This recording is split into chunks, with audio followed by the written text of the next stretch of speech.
This episode of Cognitive Dissonance is brought to you by our patrons. You fucking rock. Cecil and Tom, it's Franz from Colorado Springs. Wanted to let you guys know that my 4-month-old son just laughed for the first time while I was listening to Cognitive Dissonance, the Ike part of your podcast. We were all laughing, and he joined in. So, just like to let you know that according to the Greeks, you guys are responsible for my son having a soul. Glory hole.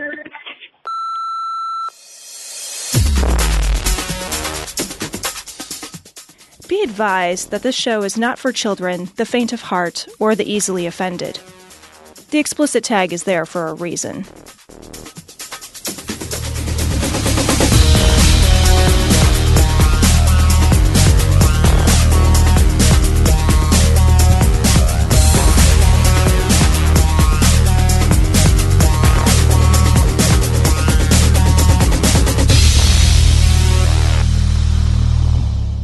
Recording live from Glory Hole Studios in Chicago. This is Cognitive Dissonance. Every episode we blast anyone who gets in our way. We bring critical thinking, skepticism, and irreverence to any topic that makes the news, makes it big, or makes us mad. It's skeptical, it's political, and Cecil is distracting me with lesbian cowgirls. Is there any other kind of lesbian, though? I mean, let's be honest.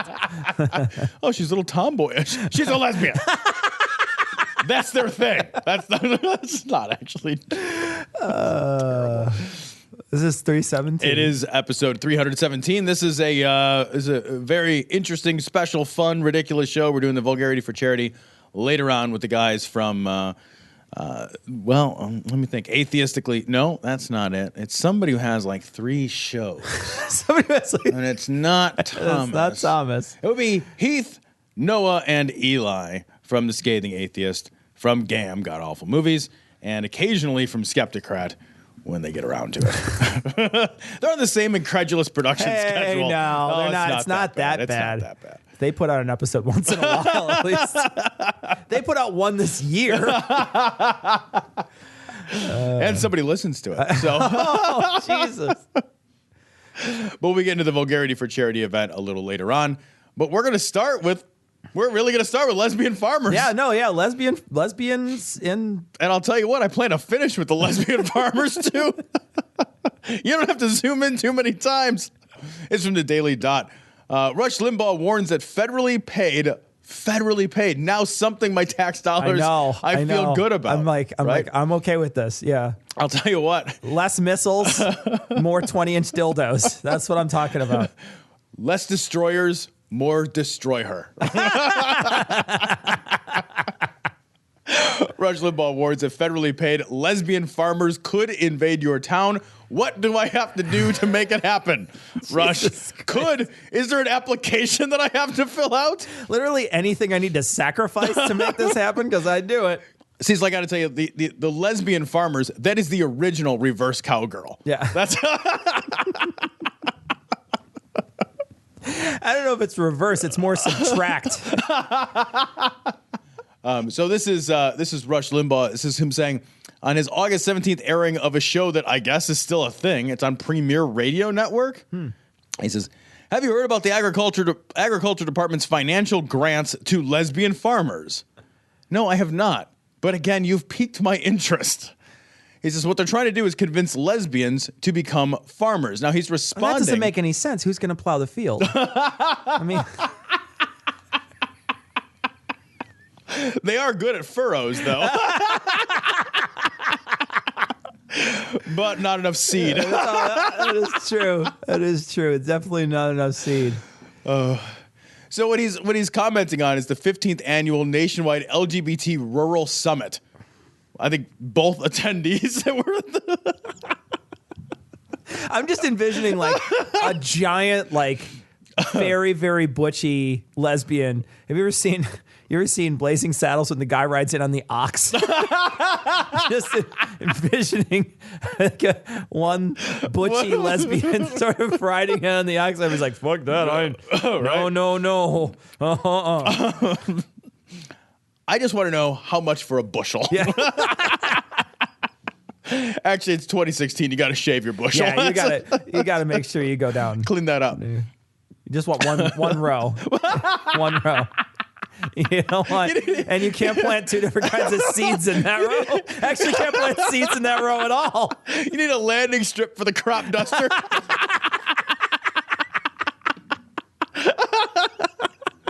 This is the worst thing we've ever done. I don't care at all. It's so bad. I don't even know what this story's about. I don't either. It doesn't matter to me at all. So the rural summit. Yeah, so there's a rural LGBT summit. I don't care. You get like 4 or 5 people to come out of the gay log cabin. You know what I mean? The log cabin Republicans get a chance to come out. You know, the problem with this story is I've already blown my wad, and there was no one there to appreciate it. In fact, everyone just looked at you with disdain. Who invited you? God. He says, I'm like you. No, you're not. We're already... No, you're like 4 of me. And I'm a fat guy. Fuck off. He says, I never before in my life knew that lesbians wanted to be farmers. I never knew that lesbians wanted to get behind the horse and the plow and start burrowing. I never knew it. Is it really called burrowing? Isn't that what, like, rabbits do? It's like what moles do. Burrowing. Farmers don't burrow? What an asshole. Like they're burrowing down to hibernate for winter. There's these lesbian farmers. Like their hands and knees just shoving dirt back behind them. Digging the extensive series of tunnels. Yeah, underneath the farmland for no reason. They're popping their heads out. Yeah. So, I mean, I guess he's just upset that gay people exist. I mean, am I getting that right? I guess he's offended that lesbians want to be farmers. Who cares what they want to be? Well, and I think he's mad that it's federally paid. A lot of farmers are federally paid. Right, and that's like, the thing. They're federally paid by subsidies. Like, there's a lot of subsidies. We subsidize the ever-loving shit out of farming. We pay farmers sometimes not to plant crops so that there's not too much crops in the system, and we control supply and demand that way. And then they subsidize corn in a huge way, so corn gets used and it's cheap, and so then we have cheap food products that we can eat. Import and export and turn into fuels, and I mean it's like the federal government just shits tons of money into agriculture. I don't care where it comes from. I don't care what the fucking sexual proclivities of the farmers are. I don't care if you're fucking the cows. Yeah. Like I really don't. Like, is the beef still there? Like I don't care. That's an interesting Kobe beef that you get. Normally it gets massaged from the outside. Whatever makes that cow happy. I don't know if that cow's going to be happy. Yeah. And you want to call me crazy? Go to hell. Call me crazy all you want. So this is from Right Wing Watch. This is Dave Coach Daubenmire. Doc Coach. Not Doc Coach. A coach. Not actually a coach. No coach. Coach He's just a guy that wears a hat. Like, does wearing a hat make you a coach? I wouldn't even believe he's a Le Mans coach or whatever. Does buying a stethoscope make me a doctor? Le Mans isn't it. Le Mans is a course. It's like a racetrack. Although I guess you could make a race out of Le Mans. Like, you get like 2 women and just fucking... Trying to shit a baby out as fast as they can. I'm going to win. They just like hyperventilate. Try to... They like lean over and like shoot it out to try to maybe put it through the uprights. Jesus Christ. It won't go all the way. It's like a cork gun because it's connected. Got that connection, it's connected. So it's safe for kids. But it's a little baby Not bungee. for that kid, but other kids. Yeah. It's like a baby bungee cord. Oh, it's right back in. Depends on how many they've had beforehand. Jesus. The 19 are counting. Yeah, that shit. It's like a paddle ball. It's like in and out and in and out and in and out and in and out. 19 and counting. There's no patong because there's no pressure still to build up. It's just. It's just like a. God damn it. It makes the sound. Oh, Jesus. It makes the sound that the alien mother makes when it lays the eggs. So uncomfortable right now. In that movie where it's like they just hear that sort of, and it just like shits out an egg, and the aliens. You know what I'm talking about, right? You've seen that. Yeah, that's 19 and counting. Yeah. At some point, you've had so many children, it's an ovipositor. Also, it's 20 and counting now. Just so you know. Is this really? Yeah. She's preggers again, I think. 20? Yeah. She's 20. gonna shit another 20. Yeah, she's gonna be 1/5 of a way to a century. You're at a point where you can't even buy enough eggs in a package to where everybody gets an egg. Right. You can't even do it. You can't even buy 1.5. Right. To get it. Like you get the big thing of like 12.5 eggs. You're like, no, everyone might want one. I need to get another. How many turkeys are there on Thanksgiving? Hey, bring the whole family. What if they all? Oh my God, 20 kids! Yeah, it's a lot of kids. That's a litter. You're a Dalmatian at that point. Does she lay on her side and they just feed suckle on one of her 8 teats? That's amazing. No, that's how she gives birth. That's the sound of her giving birth, Tom. God, 20 kids. Well, let's listen to Daubenmire. We don't have to do that anymore. It's 2016. You've got choices. Yeah, they're not going to die of the fucking scarlet fever. Right? You know? Jesus, how big is your farm? You don't need to make extras. Yeah, just in case. Jesus Christ. All right, let's listen to Daubenmire here. That coach. A coach, pardon me. Not actually a coach. Listen, I watched the video last night. I don't have time to show it to you. Guys, this blew my mind. This blew my mind. You're going to have to Google it, or maybe at some point I can get it on the website. This lady broke this thing down, and she shows us that Hillary, you ready? Are you ready, Tom? I'm ready. Are you ready? I'm ready. I'm looking. Asking. The coach plays for. He plays for team hanger upper. He's got the cross up there. It is. It's like the fucking New Jersey crucifixes or something. What really happened was Hillary took a perp walk. You know what a perp walk is? What? No, that's not. Somebody who is a criminal. The best part is that his voice is voice not and his sound with a sound. So if you watch this video, he looks like he's taught. It looks like his character is a foreign language character, and this has been overdubbed. So he's like some Italian who's trying to talk about. He's like in his own spaghetti western. It just starring just him, just Daubenmire, just him. And they arrest him and they walk. And what we witnessed, according to this video, what we witnessed with Hillary was a perp walk. They arrested her. Yes, but they did it privately in secret. A perp walk? A quiet, private, secret, public perp walk. Oh. That's what we would have to believe in order for this to be true, is that they chose to arrest her publicly, but privately too, so that nobody knows and nobody reported on it, and it was kind of secretive, and they made it look like it wasn't that. This is not something that happened. You don't do private, public, secret stuff, because those are contradictory things. She clearly looks like she's falling over. She does not look like she's. Is she? I wonder if he's going to say like she was in the throes of like being really upset then or something. Like, because I can't. Why I think else he's saying would that they're slapping handcuffs on her at that moment. I will fucking straight bet that that's what he's getting at. Is that they are arresting her in that video. And this lady pointed out on this film something I had never ever noticed. It appears Hillary's handcuffed and shackled. Shut the. And shackled. Nobody would shackle a 68-year-old lady. What are you going to shackle her for? So she doesn't break a hip hobbling away? Hillary Clinton, flight risk. Are you kidding me? Nobody will notice if I just get on this airplane and fly to Brazil. Oh, my God. Yeah, the Secretary of State has been shackled. Yeah, the Democratic... and nobody got a good picture of it. Nobody got a photo of it, Tom. And the police chose... to arrest her and shackle her and handcuff her in a public place, but to do it so private and secret that nobody actually knows that it happened. Knows it happened except for one lady. So it's, again, the private, secret, public thing. So this is crazy. Well, I thought so too till I looked at the film. Because listen, there's no other tinfoil hat. Oh, yeah. Is he? Here we go. Is he calling himself out for having a tinfoil hat? I think he's going to say that the prevailing story of her being ill is the tinfoil hat theory. Oh, my God. I feel like I understand these people. Why do I do this? I feel like why do I understand these people? Oh, yeah, no, I mean, you got to eat a gun now. Yeah, I think I know. that's your path. I'm just going to go home. I'm going to put 2 of them up to my head so that I don't fucking survive under any circumstances. Why else would they have her standing by a pole? They would never ever do that. But maybe she was fucking going to fall down.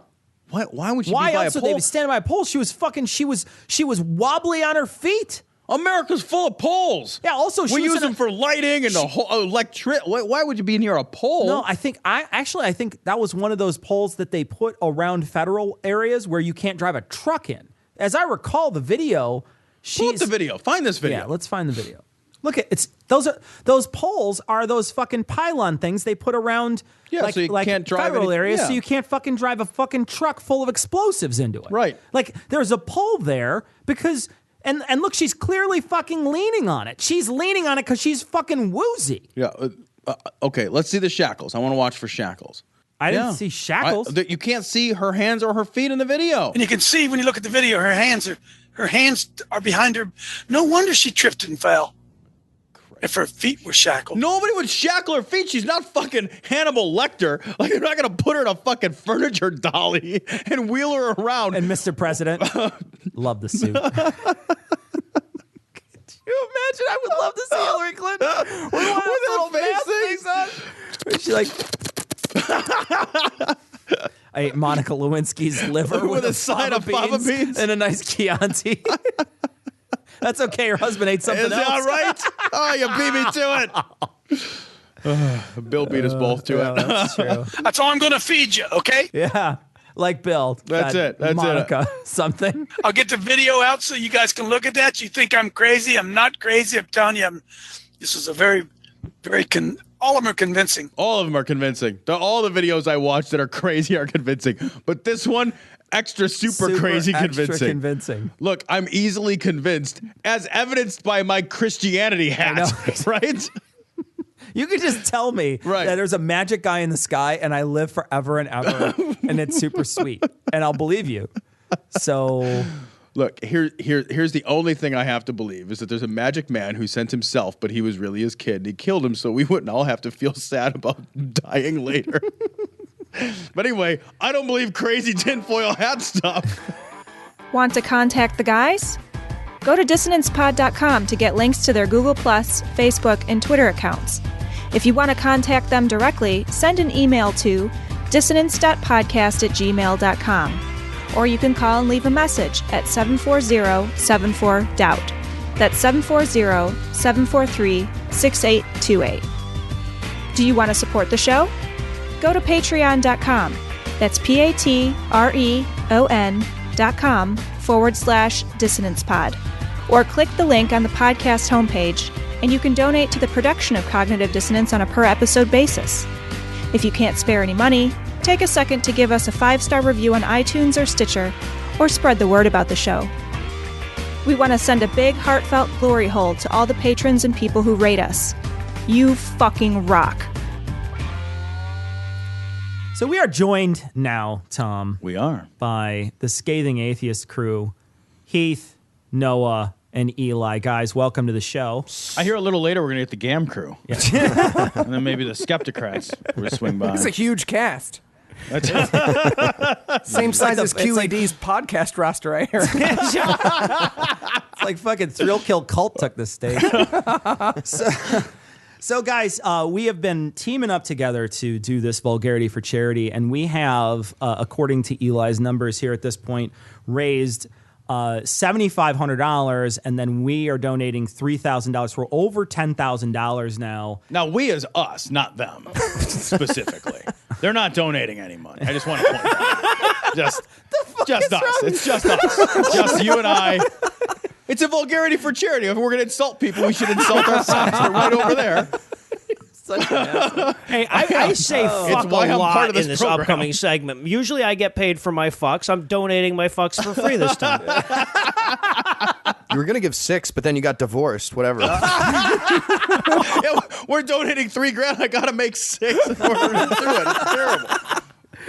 I did a status about Skittles that people seem to like. If you guys want some of that, can I share that around? Yeah, my kids got to eat something, so. I'm going to share it around now.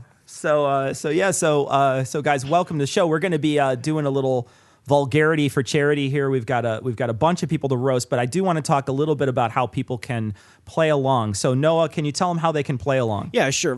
First thing you want to do is go to modestneeds.org. And if you want, check out the website, spend some time there. I think it's a really good site. You know, as a person who basically makes his living through crowdfunding, I'm really happy to see charities like Modest Needs that seem to be doing it right. They're vetting the people. They're making sure that, you know, that nobody's gaming the system. The money goes directly to their debtors. It goes to the people, you know, who it goes to the bank that owns the lien on their house or their car or whatever, or it goes straight to the hospital to pay the medical bills. In other words, it doesn't go into their hands. So you can help families without that nagging feeling of, you know, like, where's my money really going? So anyway, you check out modestneeds.org. You can either make a donation directly to the charity, or you can browse requests for help and find a particular family that you want to help, somebody whose story speaks to you specifically. You make a donation of $20 or more. You email the receipt for that donation to vulgarityforcharity@gmail.com, and along with a person that you'd like us to make fun of, and we will make fun of that person. And you'll be helping someone and hurting someone at the same time. Kind of balances things out. We like to keep it at a zero here at Atheism. And it's helpful if they send a photo of the person if they're not like a well-known person. Because sometimes when you just say, "Hey, insult Bill," and you're like, "Fucking Bill, I don't know anything about dick. Bill." Yeah, right. You don't even know how much. Get him, guys. He deserves it. I'm sure he does. Send me a fucking picture. All the kids I bullied in high school had faces. So Eli, I know you've been pounding the pavement out there, trying to get as many people as you can to be guest roasters, to be celebrity roasters. Can you tell us some of the lineup of some of those people? We've got Tracy Harris coming on from the Atheist Experience. We've got the Cybabe coming on, and a whole bunch of others. Trav Mamone from the By Any Means podcast, and a whole bunch of other podcasting and comedy friends. A couple of ones that we just added today that I'm very excited about. Of course, David Smalley. I don't know if you guys have heard of him. He's a very famous podcaster. How did you get through his email filter? I unsubscribed from that fourth listener thing. He came to my home. Guaranteed to get a call every time. So he contacted you, is what you're saying. David Smalley's going to be doing it, and Angelo Madrid, who does all the cartoons and did the cartoons for Christian Movie Bingo. For those who win, he's going to do a pictorial roast. He will draw an unflattering picture of the person of your choice. He's donated that to the cause there. Or in Tom's case, we call that a selfie. Ouch. Yeah. And in order to win any of our celebrity guest profile roasters, photo. You'll hear some of those tonight, but in order to win, you donate $50 or more. Email the proof of that to vulgarity4charity, that's the word, not the number, @gmail.com, with a picture and some info about who it is you want us to roast. And we've got a ton of stuff coming up. We got songs and all sorts of special stuff planned for the next couple of sessions of this. It's going to be a really good time. If you're thinking about donating at home after you hear this, I'm sure you're going to want to donate, because it's going to be an absolute hoot. But you're definitely going to want to try to get that in soon. Now, we extended the time that we're going to be doing this. We were initially just going to go until the 25th, but now we're actually going to be going until the 30th. So it closes on the 30th. You have to get it in by the 30th. If you do, we're going to have another episode. We're going to have three episodes worth of this. We're going to be on Scathing once and then twice on this show. And so make sure to get your donations in. $20 gets you an insult. $50 gets you a chance at a celebrity roaster. So our first roast request is from Ian, who'd like us to roast Rick Healy, a tattoo-covered Nazi sympathizer in a band he knows. And since it takes one to know one, Heath, why don't you go first? I had a feeling. Okay, he looks like a racist middle school student got bored in class and started drawing all over me instead of outside of a book. Somewhere there's an egg timer counting down until you have a motorcycle crash without a helmet and turn to Jesus. We got a donation from Rachel telling us a bit about her ginger boyfriend, Paul, and I think I'd like to volunteer Noah for this one. Well, I heard a rumor that Paul is extra sensitive to gingers don't have souls jokes, and while I have to admit that's true, from the looks of the picture, they don't have balls either.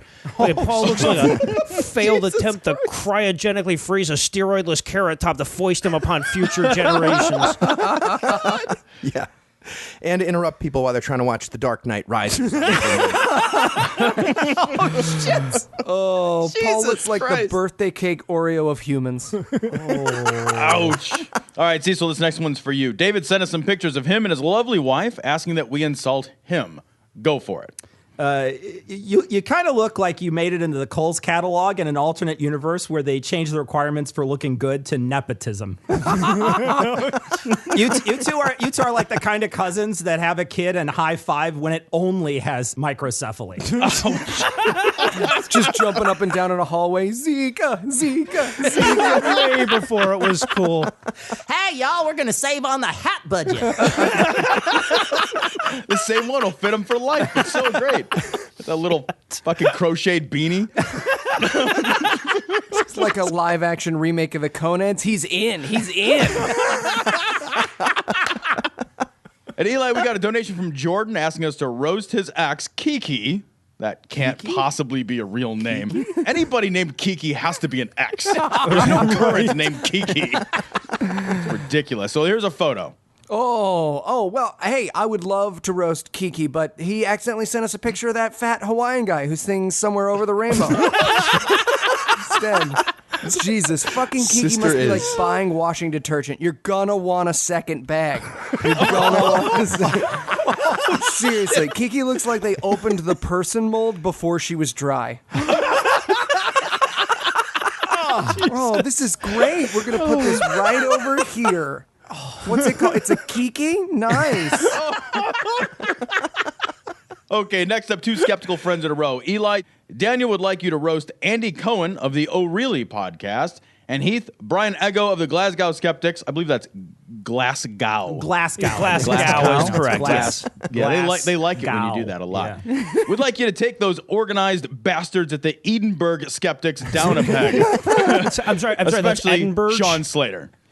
Edinburgh, I believe. Okay, I'll go first. I'm going to go that Andy looks like an ad for chemical castration. Like the cops hand you the third time they bring you in for touching bread near a schoolyard.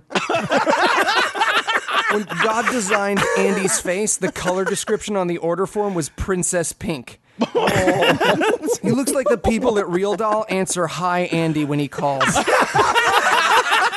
Andy, how's your Thursday going? Andy, yeah, no, it's in the mail. It's in the mail. Yeah, we got your credit card on file, sir. Stop calling and checking, Andy. We got you. Yeah, don't worry. We're going to get it to you by Thursday. You got Real Dial Prime. So Real Doll Prime. I don't want to know what comes in the fucking Prime pantry box. Yes, I gotta you tell do. you, mine's always only 37% full. All right. So I got the Edinburgh Skeptics and the Sean Slater guy. Okay. The Edinburgh Skeptics look like the cast of Train Spotting 2. They look like the fucking cast of Train Spotting, except for Sean Slater, who can't do any heroin because all his needles are clogged with melted cheese. Yeah, Sean has the real brave heart. He looks like a professional darts player gave up on his workout regimen. Yeah. All right, this next one is for me. We got a donation from brothers Earl and Mike asking that we roast the other. So in the name of killing two nerds with one stone, I'm going to challenge myself to roast these gentlemen simultaneously by telling them what they have in common. And in the interest of due diligence, and let it not be said that I don't do any work for this show, I did a little bit of digging on Earl and Mike to find out what they might actually have in common. And I'll tell you this much, so maybe it's not my place to say it out loud, but they don't have in common the same dad. Sorry to break it to you guys. But I will say that you do have something in common, and that is your mom's a fucking whore. And thank you for your donation. And damn it, if I have to do a rant, then so should someone else. Eli, we got a donation from Elizabeth, who writes that she doesn't have anyone to insult, but she would like to hear your unedited thoughts. And she is the only one, by the way. On Harry, if we weren't doing this for charity, we would not be doing this at all. She wants to hear your nobody wants Eli's unedited thoughts. I can't even get through this. Anything. The idea of Eli's unedited thoughts makes me sick to my fucking heart. And that is a place where you can get sick to when Eli's unedited thoughts are involved. on Harry Potter and the Cursed Child. Ooh, good. Okay, well, spoiler alert. Nothing has been so disappointing as that fucking piece of fan fiction gone wrong, and I now know how everyone I've ever fucked feels. Here's the thing. J.K. Rowling is like a one-trick pony if the first 6.5 books were a beautiful backflip, but then the pony spent the rest of forever asking people if they wanted to see another backflip, but then giving them AIDS. And this was really the peak of it. Like, JK, I get it. You're out of ideas. Book writing is hard, and you really only had one soul to sell to the devil. But spend some money. Tweet about Donald Trump. Fucking molest the kid. Literally, she could molest a kid one a day for the rest of her life and upset less children than the fucking dribble that was this piece of, like, it just one at a time. Eventually, people would stop buying the passes to her house. It was like someone asked a freshman psych major what the most important part about the first book was, and then plugged it into Google Translate and set the language to 15-year-old who cuts. It was unimaginative, unoriginal at best, and fucking ridiculous at worst. And the thing we love most about Harry Potter is the world, right? So this huge, expansive universe filled with like fascinating things and characters, and in a 2-part play, she introduces nothing new, just shittier versions of the stuff that was good. But worst of all, very worst, she made Voldemort fuck someone. Voldemort, Snake Guy. Question, was he hard right away? Did Bellatrix need to suck his dick a little first? Was he embarrassed? Was he like, oh, I swear, this never happens to me? Everyone at the mansion didn't notice Bellatrix's pregnancy cravings, just people running out for toadstools and Rocky Road ice cream? Fuck you. Fuck you for taking the only good thing you've ever done and make it unreadable. This was the crystal skull of Harry Potter. Wow. Oh, that was inside for a while. I just painted the garage. Well, as expected, that was boring. Boring. Cecil had to fucking throw a peanut at me to wake me up that it was over. That's how everyone I've ever fucked feels. That's my line now, Cecil Eli. had to That's throw my a line. peanut at you to wake you up afterwards? So to cure everyone, before you start masturbating to your favorite kind of elf. It's a canticorn. Nobody cares. Nobody cares. We're going to go with a sports double feature. Noah, Heath, we got a donation from Aaron who'd like us to make fun of Hal Steinbrenner, and Wes, who gave us a donation to make fun of Dan Snyder. Ooh. So I'd like to challenge you gentlemen to make fun of them in the style of your favorite sports announcer. Okay, Hal Steinbrenner looks like a lawyer for the new Confederacy. Like, Confederacy. And if John Sterling was announcing his career, it'd go something like this. Civil War over. Rebels win. Oh, Rebels win. All right, I got Dan Snyder. I'll go with John Madden as my favorite announcer. See, the problem with insulting Dan Snyder is that his kids be into the good shit. You see this right here? You see this right over here? Looks like this. He's an extra cut from the Wolf of Wall Street for using bacon grease as a hair product. You can't put the bacon grease in your hair or you smell like a pig. If this human turducken was any more racist than Jiggly, his nickname would be General Custard. In football, you run. You run with the football and score points. Sorry, my accent just completely changed to a Jew by the end. They always do. John Madden, secret Jew. Not a lot of people know that. Yeah. Happens to Eli all the time. I thought we were talking to Eli's dad. Noah sounded dead?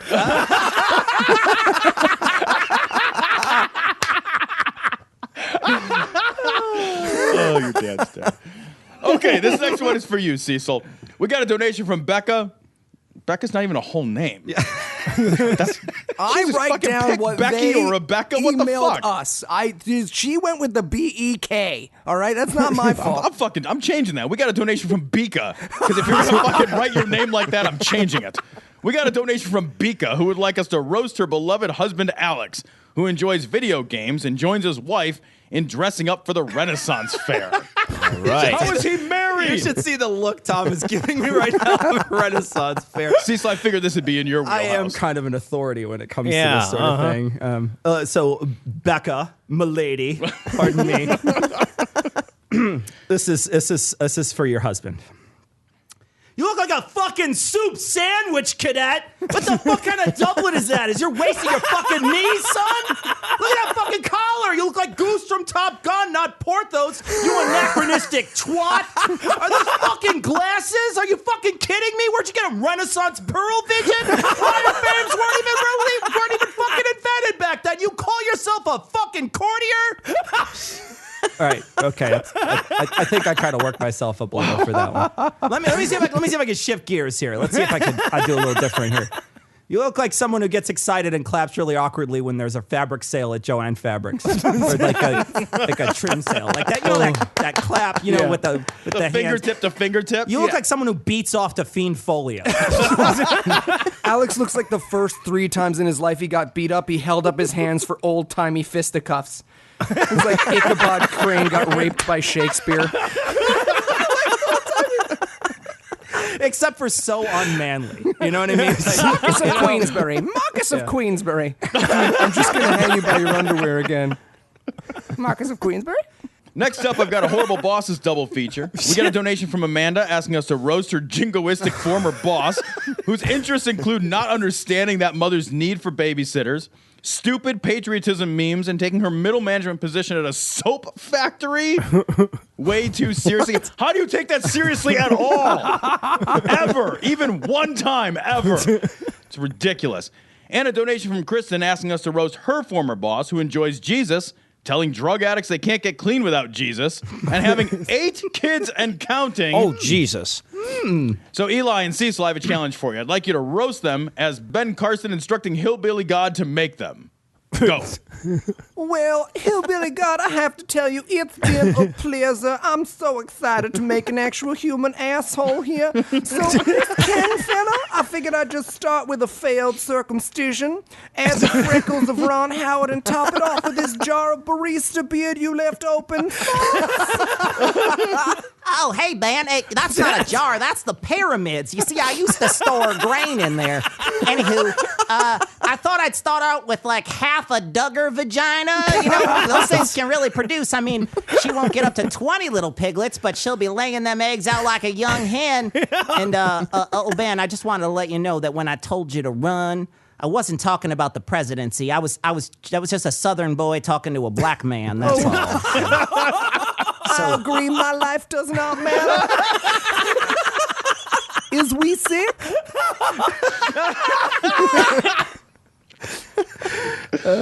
We should do the whole show that way. Yeah, right? Heath, this one is for you. All This is right. from Weston, who sent a picture of him and his daughter to an email that Eli has access to for some reason. Not smart. Okay, Weston looks like an NFL lineman who's about to say, the Yeshiva University right next to him. And it's a ridiculous picture. It's a picture of him holding his daughter. It looks like they're about to get Hasidic married right after nap time. Not They're great. gonna fuck through a sheet with Elmo on it. I wrote that and deleted that 7 times. No, that lives forever. Okay, I want to introduce the next one. So, as some of you might know, we actually do have fans we like more than the others. It's like kids, except not as easy to pick. And one of Noah's favorite fans, our buddy Mark, wrote in asking us to roast him. So, why don't you go ahead and roast the nice veteran we met at Reason Rally, Yeah, one of the nicest humans I've ever... Oh, dude, you're an asshole. All right, Mark, I'm doing it because I love you. Okay. Mark looks like the retarded dwarf that they left out of the Lord of the Rings. He looks like the Google image result of fired mall Santa. Dude, I'm sorry, but you look like if you're underserved at McDonald's, you start yelling about who died face down in the mud for what. Now it's time for our very first guest roasters, Callie Wright and Ari Stillman from the Gaytheist Manifesto. But before we get to what we made them say, we've had a special request from Jeremiah, whoever that is. Jeremiah, wait, who is that? It's some. No, I mean, like I'm serious. Like, who is that? I has a bullfrog. He's is on my Bobby and understanding. Ashley's show, which is the thing. You know, he's the guy. Bobby and Ash. On Bobby and Ashley's show. It Oh, isn't yeah, the Bobby. guy with the teeth. I know you're talking about. Now. Okay. Yeah. Mighty They fine loan wine. him out down there. What's Bobby and I Ashley's got him show? this week. You get him next week. That really does narrow it down in Georgia, though, yeah.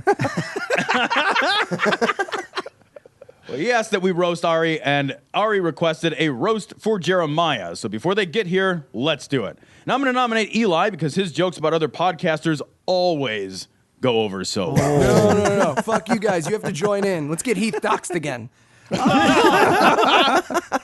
Jesus. Isn't that guy dead? Nobody cares. All right. Jeremiah looks like he's totally going to go out and die for humanity's sins just as soon as he saves up enough money to move out of his mom's basement. He's going to get to that. Fuck. All right, I'm gonna get them both here. Thanks to testosterone and genetics, if Ari and Jeremiah ever fuck, they'll get to flip a coin as to which one has the penis. It's like rubbing two elevator buttons together. So terrible. I heard Jeremiah is amazing at eating pussy, but that can't be true because he doesn't look like an Ouroboros. I think Ari likes to tell people she's non-binary gender just to blow their minds because she's afraid to blow anything else. Ari looks like the boy who cried Twiggy. Ari applied for a sex change and got a full refund. Oh, Jesus Christ. Quick, before people dwell, I've got a twofer. These are supposed to be like friendly roasts? Like, Nope, not good at friendly, my friend. You said insult people. You said it out loud and everything. You get to apologize on their show, man. It's not me this time. God. Okay, I got one. I think what draws Ari and Jeremiah together is how much they have in common on their respective shows. You know, pussies that don't belong there.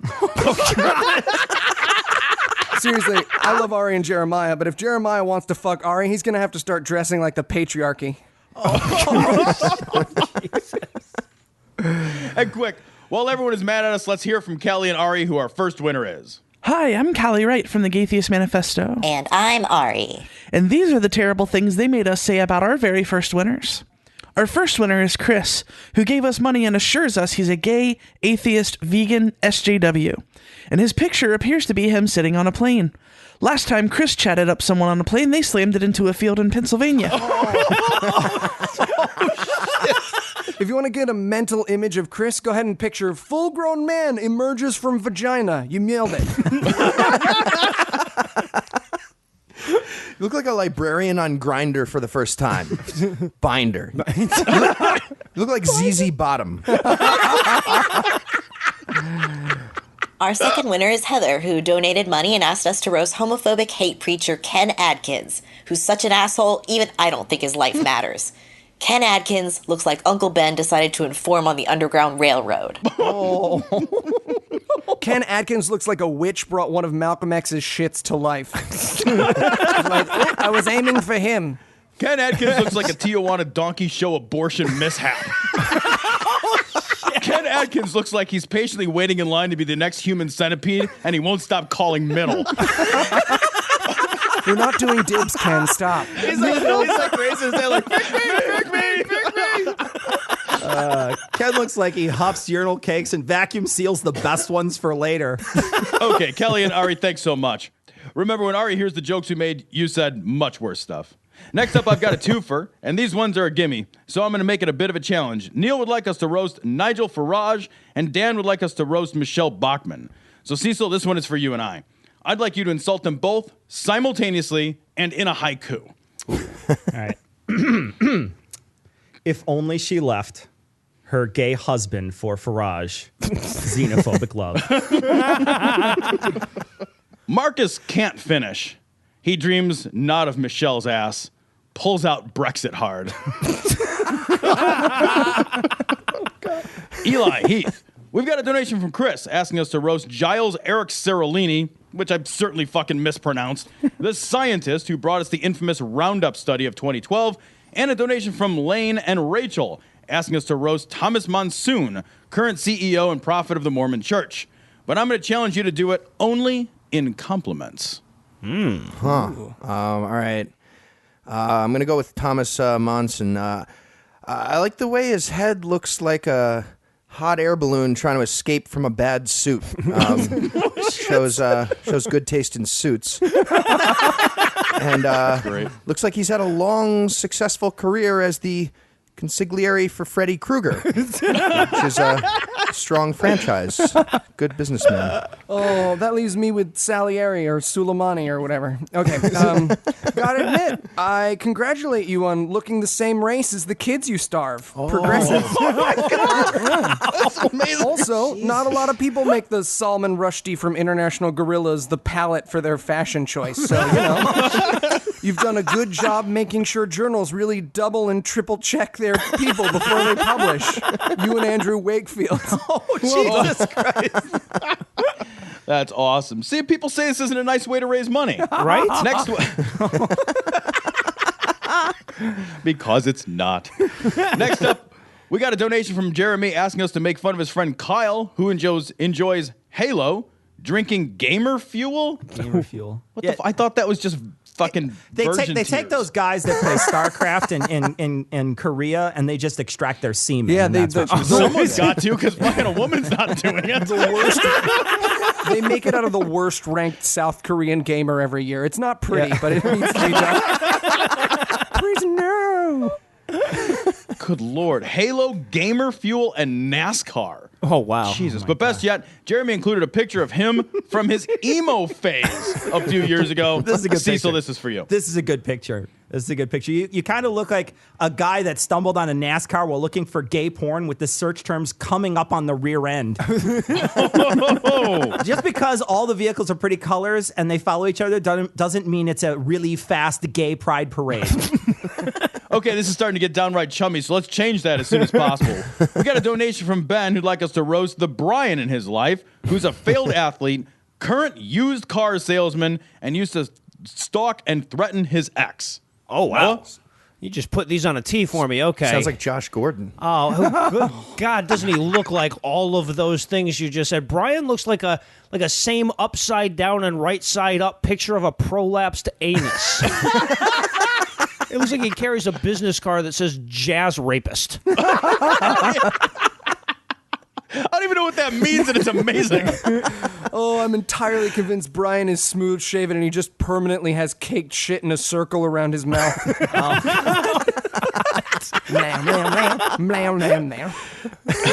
All right, this next one is so good, I'd like to introduce, if that's all right with you, Tom. Mary gave us some money, and she'd like to request that you tell us your thoughts about President Trump, but she insists that you call him President Trump. Oh, that's fucking rude. I'm so mad right now. That's so rude. Not as mad as you're going to be, because I want to take it a step further.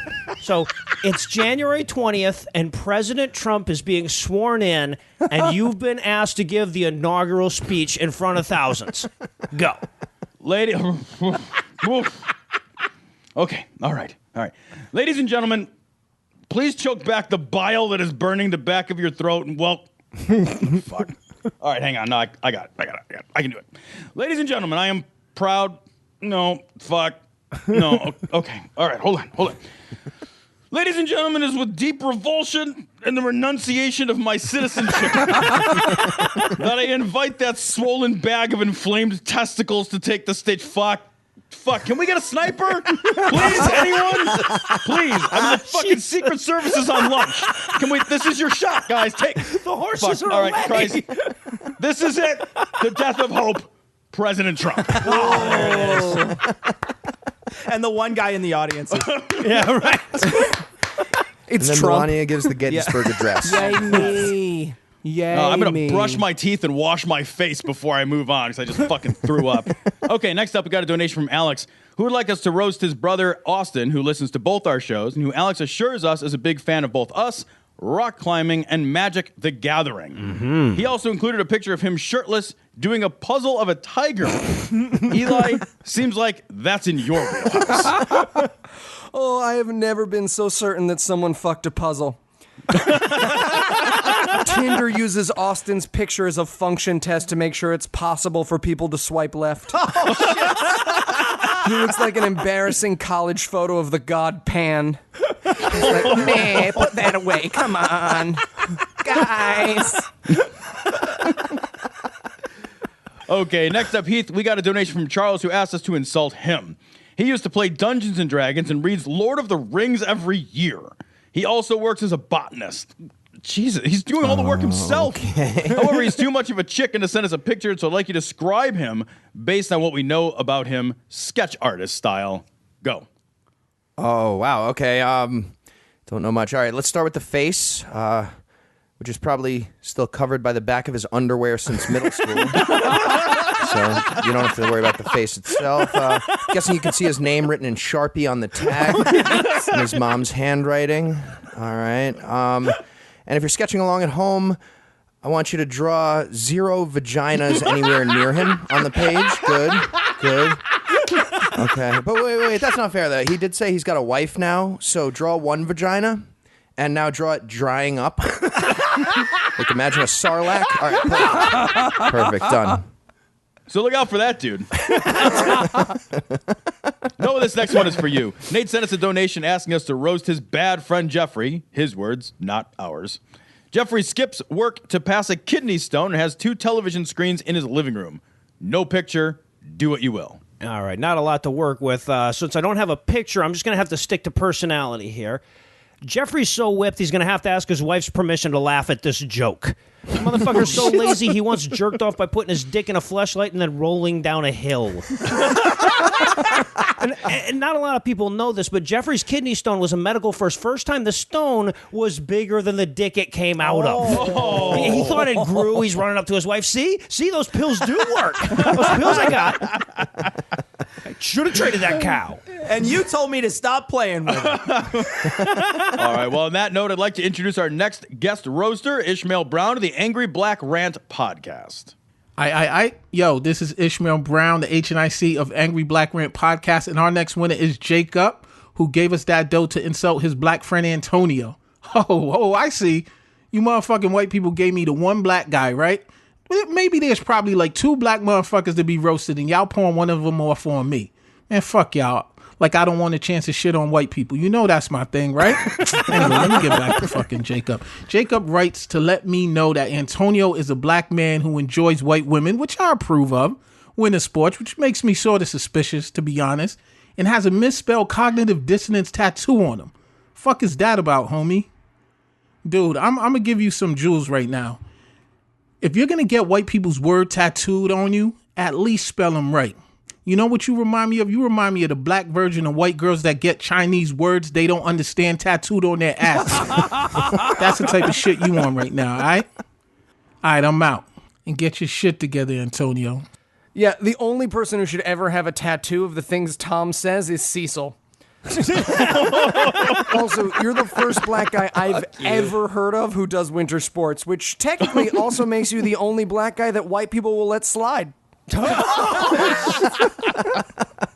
Yeah. And in the picture we got, he's wearing a helmet and goggles. He's holding a snowboard, and he's standing outside of what appears to be his Uncle Tom's ski cabin. Looks like fucking Clarence Thomas auditioned for Cool Runnings. Also, he's wearing a Blackhawks jersey and a Cubs jacket. He looks like one of Bill Swirsky's superfans in blackface. Okay, Cecil. Yeah, he's even fucking choking on a sausage at the right. All right, Cecil, this next one is for you. Patrick gave us some money and asked us to roast his friend Bailey. He's a listener, a tech guy, and here's a picture. Oh, that's a good-looking guy there. He looks like he's standing in front of the most highly categorized and extensive butt plug testing center in human history. And from the photo, he looks pretty unsure about the one he's currently rating. Okay, Noah, this next one is for you. We got a donation from James asking him to roast his son, Jansen, which I presume is purposely named Jansen. It's like, what chance did he have? Jensen looks like my wife should be complaining about the length of his sentence. I'm not saying you weren't the fastest sperm. I'm saying it's equally likely you just roofied all the other ones. Distinct possibility. Okay, Eli, we got a donation from Audrey asking for you to say more things about Stephen Baldwin. Okay, fantastic. Good. Stephen Baldwin looks like someone hit pause on the face melting scene from Indiana Jones. He looks like the first shit John Goodman would take if he went on a juice cleanse. Stephen Baldwin found Jesus when his brothers told him to find an agent who will bleed for him. And finally, Heath, this one is a bit of a challenge. We got a donation from Will asking us to make fun of his friend James, but there's no picture. All he told us is that he's a redneck who drinks Coors Light. Ooh. He hunts, fishes, chews cud, and has a tramp stamp. All better than Coors Light. One of these things don't belong. How are you friends with this man? With that in mind, we'd like you to tell us what crime you think James will be convicted of next. Go. All right. Well, I'm guessing he bends over next to a mirror sees the tramp stamp and tries to rape himself. That's not the crime. I'm just assuming that's going to happen at some point. But he'll probably get convicted of assault when he goes to a Trump rally and punches Melania in the face because she looked Iranian. And tonight we'd like to invite our final guest roasters on the show, Thomas Smith and Andrew Torres of Atheistically Speaking, Opening Arguments, and the other two shows Thomas does. Gentlemen, how are you? I'm really scared. I don't know about Andrew, but I'm personally terrified to be here. Frightened out of my mind. Now, before we get to what we've got in store for you guys, we've actually gotten a few requests at your expense. So we figured, why not do it while we had you here with us? Okay, well, I'll go first since I love Thomas and Andrew the most. And I love Opening Arguments, the show that pairs a Harvard-educated, well-spoken lawyer with the first person he met who knew how to edit audio. It's in the intro. It's in the intro. Ouch. Ouch. Ask great questions is what you tell a stupid girl you're dating. It's in the intro. I never heard it. So. Nobody else has either. Yeah, That's fine. No, that's bullshit, man. Their show is great, honestly. Every time Andrew thinks back to how hard he worked to go to Harvard Law, he can now commit lonely, accidental, autoerotic asphyxiation suicide, knowing he's part of the fastest-growing medium populated by the guys who spent their undergrad fucking his girlfriends while he studied hard to end up just another podcaster. Oh, God. But, you know, at least he has Thomas by his side, thousands of miles away, editing his 12 podcasts while his new bride entertains gentlemen on a webcam just so someone will pay attention to him. Oh, Jesus Christ, these are your friends. What the fuck? Well, they were anyway. If I didn't like them. All right, wait, I got one. How is Opening Arguments like a black woman? How? You might have been beating Bill Maher last week, but this week he's right back to beating you. Thomas and Andrew look like the defense table at a hate crime trial.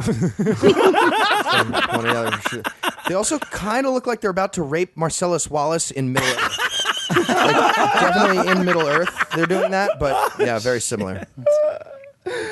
Thomas sounds like an unfunny Norm Macdonald, and Andrew looks like he ate Mayor McCheese. And now that we've had our fun, Thomas, our first request is from Haley, and she would like you to roast her new boss, you. Well, how much time do we have? Do we have like 20, 25 minutes? Yeah, well, you know, he doesn't call his mom enough, I'd say. Is that a good one? His dick is too big, like too big. It's every day it's there, too. It's like it's just staring at him. Now, as our listeners may or may not know, the two of you had a bit of a tiff, if you will, with David Smalley on Atheistically Speaking. A conversation that did not go well. And because our listeners are sadists. I know, right? Who's David Smalley? I don't listen. He's a little known name in podcasting. Oh, radio. Broadcasting. Thank you very much. I'm sorry. They broadcast to both the listeners in the station. He's not a professional radio guy. Can you hear me, Alex? I can hear you. I can hear you. Well, we received an ungodly amount of donations asking the two of you to roast David Smalley, but we didn't want to start any bad blood. That's for you guys to have already done. So instead, Eli has written a sketch, and we've decided that as your roast of David Smalley, you will perform this sketch. Therefore, all the hatred can go to him, and of course, all of us for letting this happen. For charity. For charity. For charity.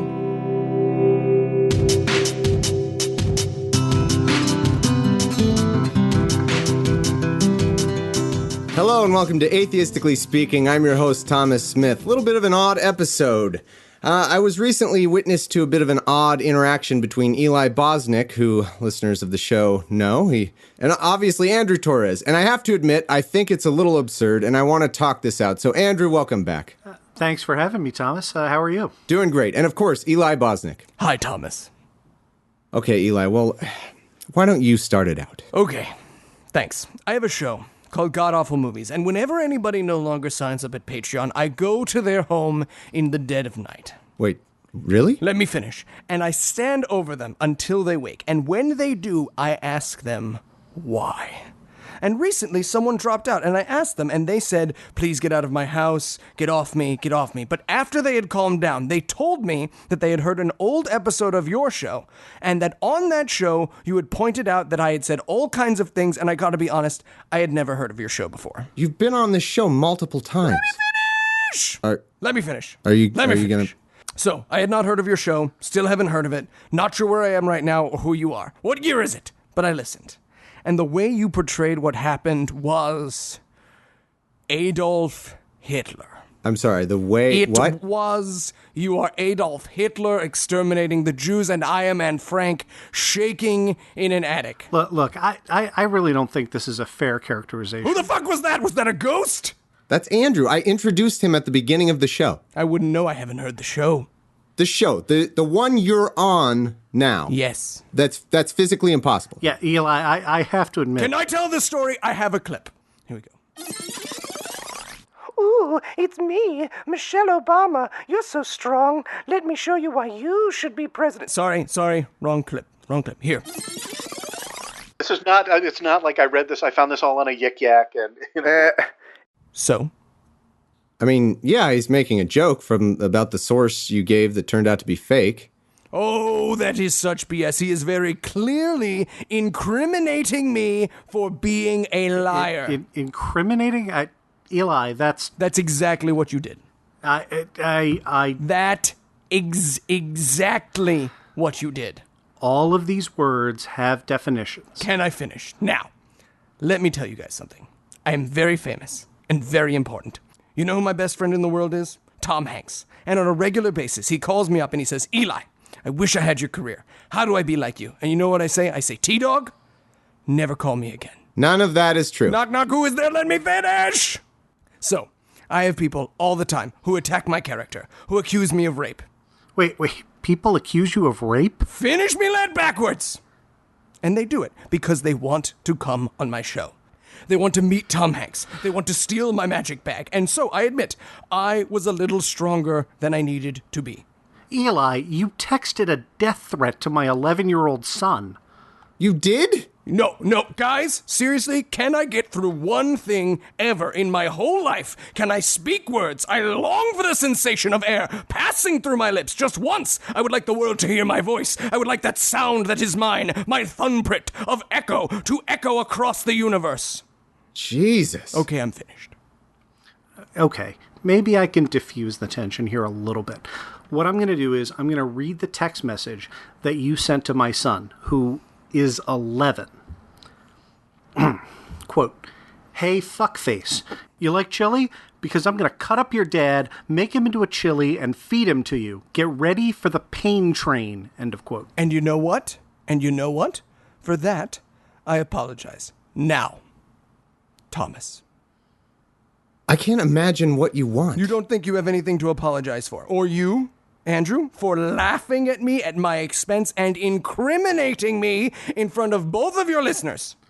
Well, I, for one, I will say I was making a joke at your expense about the Yik Yak. However, I have to admit... Apology accepted. That your response was severe. And I have apologized for that. So we are even, Andrew. Even Stevens. We are the same person. There is no time. There is no space. There is only us. Now, Thomas, here's how you'll react in 1 minute and 40 seconds to that. That's a terrifying and stupid use for a time machine. Wait, you have a time machine? Yes. And you used the time machine to pull that clip from the future in the hopes of making Thomas apologize. Yes. That's a terrifying and stupid use for a time machine. Seriously, you're not going to apologize? No, Hitler! You could go back in time and kill Hitler! And now you're calling me Hitler. What? No! Come on! I have the clip. Hitler! Look, he's saying you could go back in time and kill Hitler. After? He said it after? How are you getting these clips from this recording? I have many hands. How many? 2. This is absurd. You obviously crazily overreacted to what Andrew said, and now you're taking no responsibility. See, you're doing it again. You're doing it again. I have apologized. Andrew and I agreed that we have done equal ill. We are both sorry. You are the one who has derailed the conversation into incrimination. I feel like I'm being pranked. Is this a prank?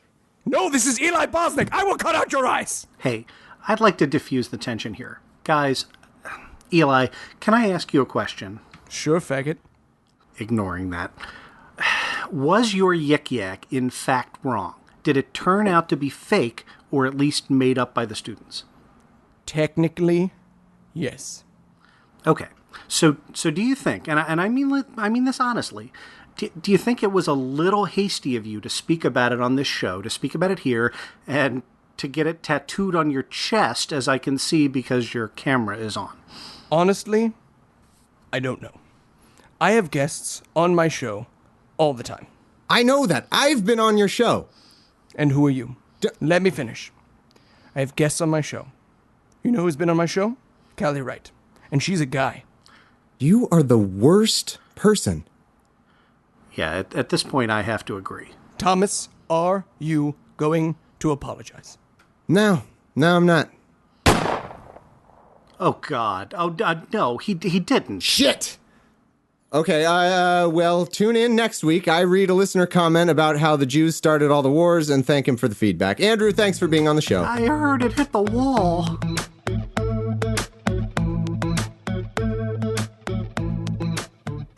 And on that note, with my life fully complete, that will bring part 1 of Vulgarity for Charity to a close. If you'd like to hear part 2, and I don't know why you would, tune in to episode 189 of The Scathing Atheist, which will be airing on Thursday. In the meantime, remember, we only roast the ones we love and the people you paid us to.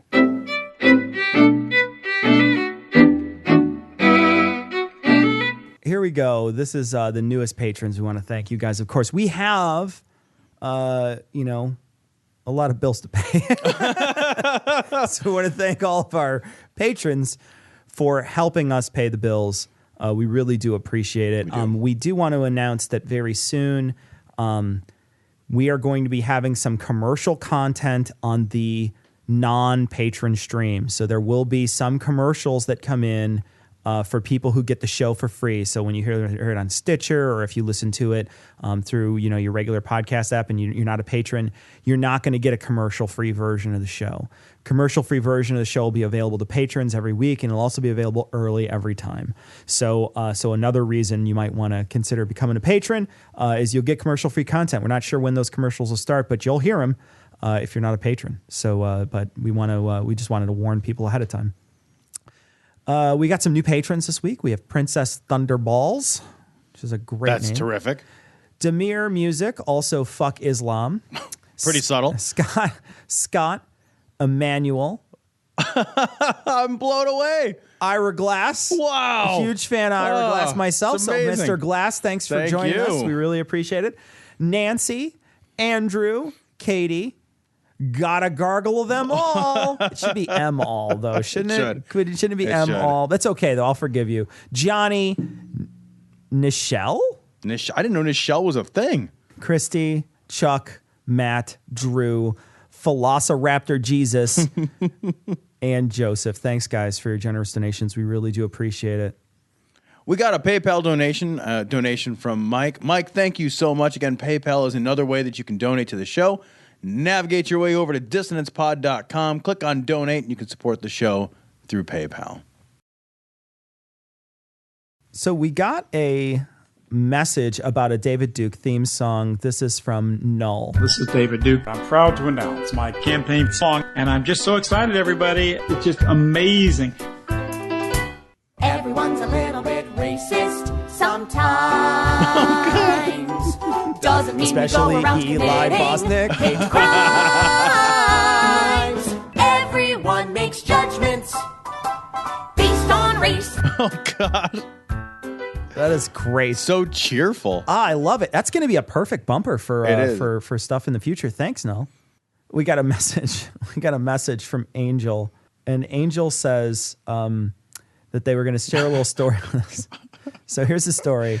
Sitting at the beach, minding their business, when a girl comes up and asks if I wanted to hear about her religion or whatever, and this is how the conversation went. Tom, why don't you be her? Tee hee hee. Wait, no, my sexiest voice. All right. Tee hee hee. Oh, no, okay. don't do that. Would you like to listen? Don't do that. No, you didn't like that? No. Every time Okay. you do that, I throw up a little in my mouth.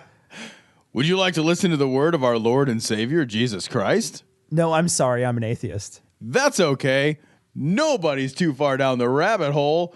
I'm sure our message could still reach you even if you're an atheist. But what if I'm too far down the glory hole? What? What? I love the two whats at the end. That's the best. What? What? What? It's so funny.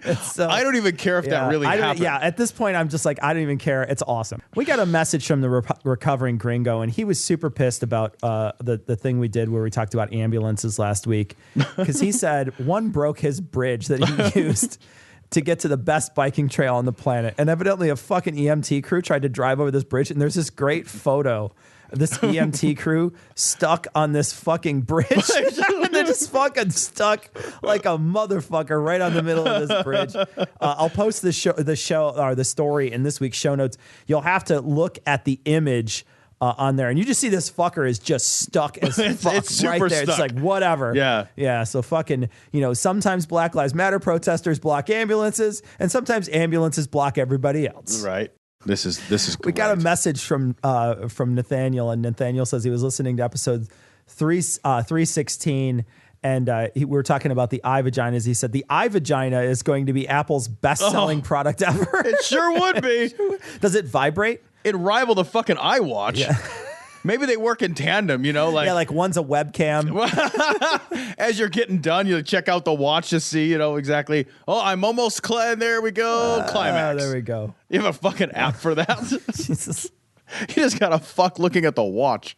We got a message from Mike, and I just wanted to say hi to Mike, who is in Malaysia, and he's from Iraq. And he says, I'm an ex-Muslim, and I loved your call to prayer segment. It was hilarious. A little disappointed that you guys discontinued it.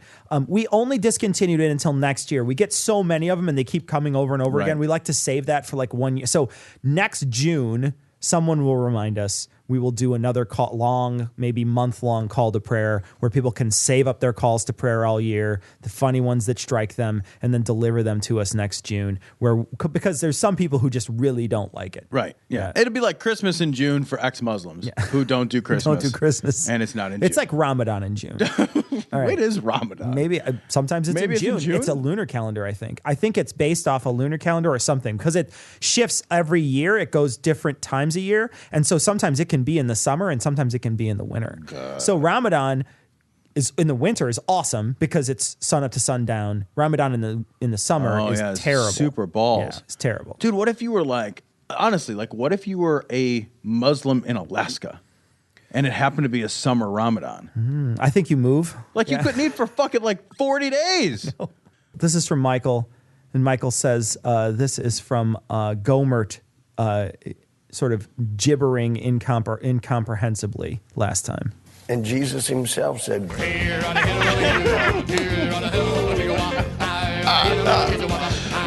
is even happening? Man laid down his life for his friends, and that's what he did. What a great, I'm going to use that as an intro. That's a new Gomer. And we got called out on Facebook by a couple people. Even somebody from Australia was like, I totally heard what he said. I totally heard it. I don't understand that. Seriously, I tried to listen to it again, and I wrote down what I wrote, and it wasn't what he said. Because what he said, I guess, is a famous Bible verse, but I had never heard it. Wait, what did he say? What he said, I'll read it to you real quick. What he actually said, greater love has no one than this, to lay down one's life for one's friends. And I said, greater love has no harm than his to lay down his life for one's friends. That's what I thought he said. That's what I thought he said. And then another person posted and said, yeah, it sounded clear to them. But I guess that's a very, John 15:13 is a really popular thing. But that doesn't even make sense to me. Greater love has no one than this. I don't know what that means. Yeah, I understand. I understand what he's getting at, but I think it's actually super awkwardly written. Yeah, it is super awkwardly written. I will say that. right, so Yaz sent in a message and asked what we're going to read after we read David Icke. Now, we are taking a couple weeks off of David Icke because we are doing the Vulgarity for Charity thing and reading David Icke and looking at all the material for Vulgarity for Charity, which is a lot of work, by the way. It actually is a lot of work. Yeah. But we are taking a couple weeks off, but we are going to continue and keep rocking through that book. But Yaz wonders what we're going to read next. And this is interesting. I want to read this list that he came up with. We'll take some suggestions. The one thing what we really need out of that book, though, is something that is going to be able to be picked apart, right?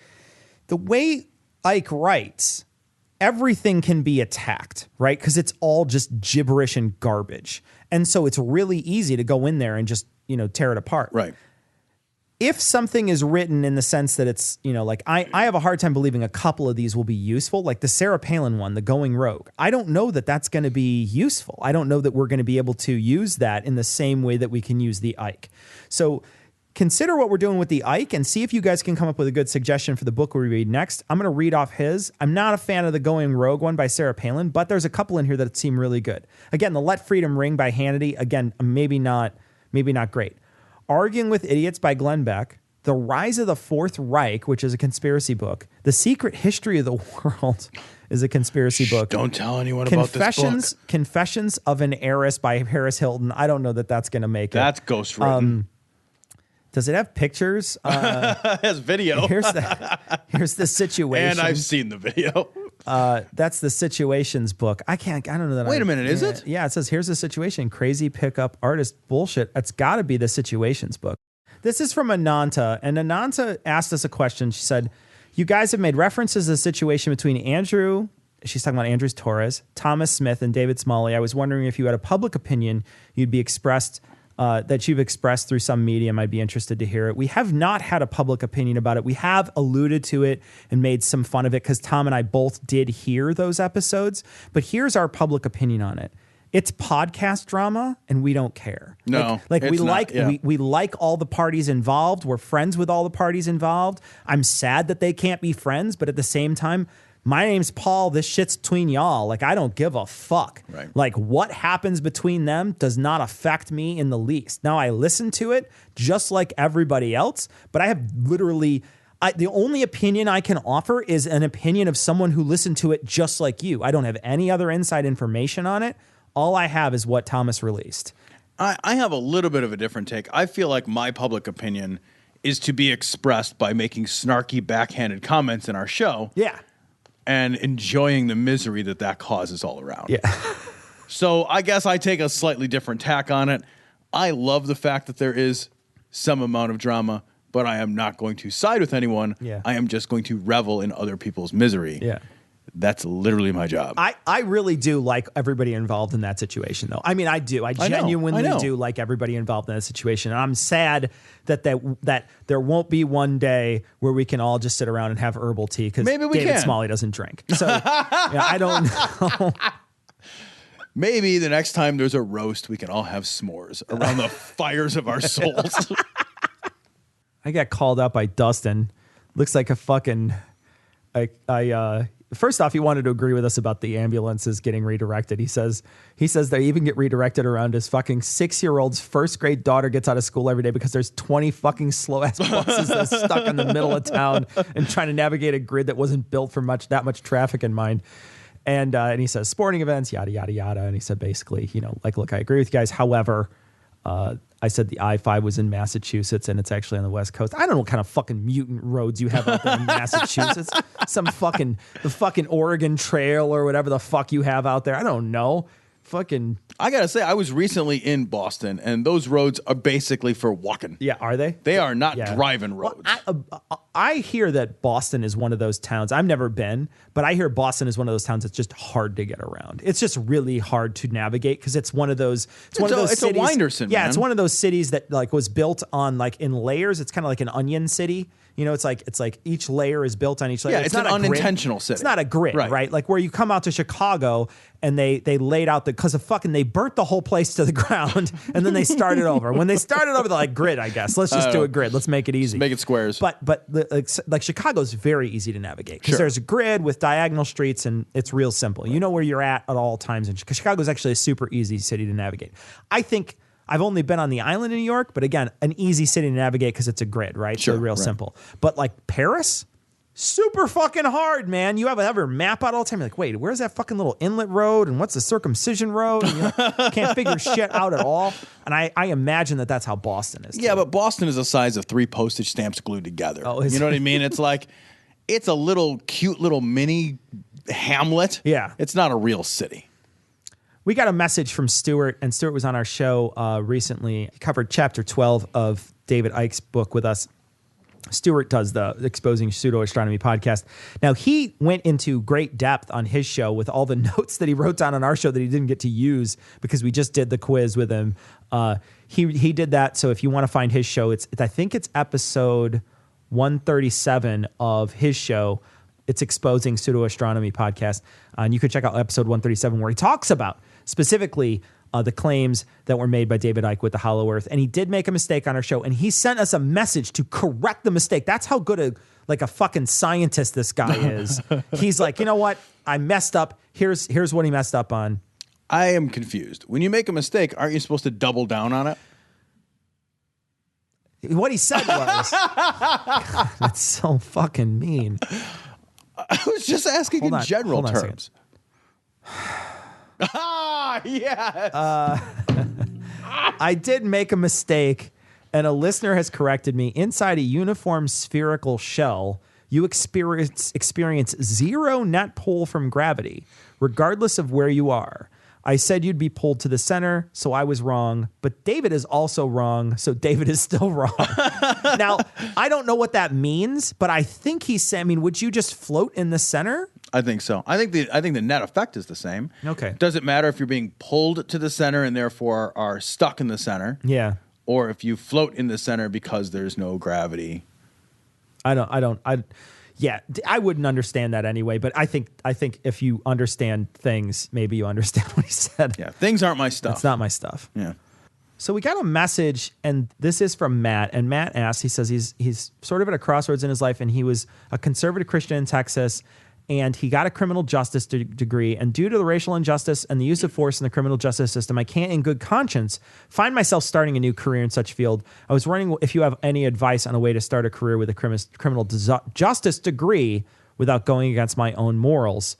My suggestion would be, and this is for anybody who wants suggestions on what, if you want to change the police force, contact Michael Wood Jr. Michael Wood Jr. was on our show. He's fucking an amazing activist. Yep. He's totally fucking balls deep in that entire system. He is constantly talking to people, constantly pushing a new way to police. He's somebody who's excited to talk about these things. And I guarantee he would have some sort of suggestion for you. You can find him on Twitter, Matt. All you have to do is he's at Michael A. Wood Jr., and I'll put a link, not a link, but I'll put his handle on this week's show notes if you want to tweet at him. I'm almost positive he would respond back. Just be a little forceful, maybe copy us in there, put it at Dissonance Pod as well, and then he probably will say something back to you. I mean, he's a very active guy on Twitter, and he's one of those guys who sort of responds to his mentions. So we want to thank all the people who joined us. Oh my goodness, Ishmael, Callie, Ari, Andrew, Thomas, Noah, Heath, Eli. Thanks everybody for joining us today for the Vulgarity for Charity. We're so excited that it's making so much money. We would like to make a lot more money for Modest Needs. Modest Needs, these people need your help. If you don't find anybody on Modest Needs that's really pulling at your heartstrings, the Modest Needs organization can use your help too, guys. So just go to modestneeds.org, look at their website, look at the crowdfunding stuff they have for these people. If none of these things are really, really making you feel like you want to give to them, give to the Modest Needs site itself. The organization itself can always use your money. Two things about Modest Needs I want to bring up. The first is that one of the great things about Modest Needs is you can almost always find someone on there that feels like you at some point in your life. It is very likely that at some point in your life, you've thought, oh shit, about something. Yeah. And you've wondered how you're going to pay that next, utility bill or the next, car payment. And maybe you had somebody to help you get out of it. Maybe you found your way through the other side of it. There are plenty of people who we don't have great social safety nets in this country. We just don't. Organizations like Modest Needs help bridge those gaps. They help patch holes in people's lives and smooth things over that really need some smoothing over. Modest Needs is an organization that the ask here is not big. It's $20. That's a really, guys, that is not a big ask. It's really not. You know, go on, make the donation. I'm asking you personally, please make the donation. It's $20. We'll say terrible shit to your fucking mother for $20.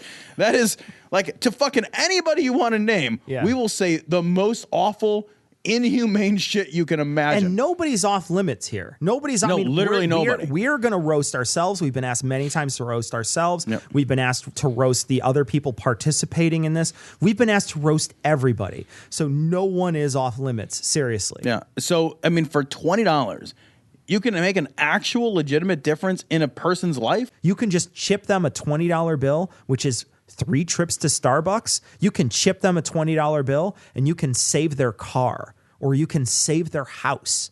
That is fucking huge. Consider it. Please donate to Modest Needs. Send us the proof at Vulgarity for Charity. That's one word at gmail.com. We'll roast whoever you want. This is going on for another week. All right, that's going to wrap it up for this week. We're going to be on The Scathing Atheist this week, and we're going to have the Scathing Atheist crew back next week to be on our show. But we're going to leave you like we always do with the Skeptic's Creed. Credulity is not a virtue. It's fortune cookie cutter, mommy issue, hypno-Babylon bullshit. Couched in scientician, double bubble, toil and trouble, pseudo quasi alternative, acupunctuating, pressurized, stereogram, pyramidal, free energy healing, watered downward spiral, brain deadpan, sales pitch, late night info docutainment.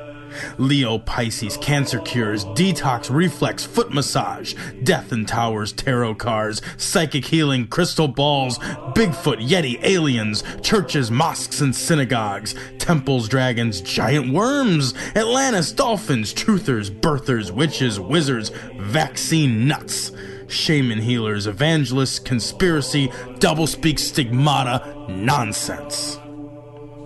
Expose your sides. Thrust your hands, bloody, evidential, conclusive. Doubt even this.